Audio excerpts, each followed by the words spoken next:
जदि जीवन में दुख आपण पिछा छाड़ुनी सबुबले दुखरे उदास रोचंती तेबे चलतु प्रभु श्रीकृष्ण शिखा कि केमिति आमे दुख बेले भी हसवा। जोगेश्वर श्रीकृष्ण जेबे जन्म हेले जेल कारागार भितर जन्मर प्रथम रात्रि रे माँ को दूर होगाकू पड़ा। जो समय रे गोटे शिशु को मार स्नेह अधिक दरकार होता है।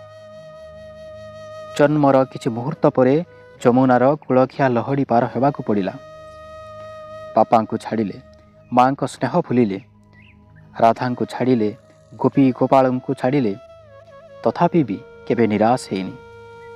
ना तांको तांको प्रेम मिलिला, ना बापा को स्नेह, माँ को स्नेह, तथापि भी केबे निराश हेनी। तांको ओठरू केबे मुरुकी हस लिभिनी, सबुबले मुरुकी हस बजाय रहितिला।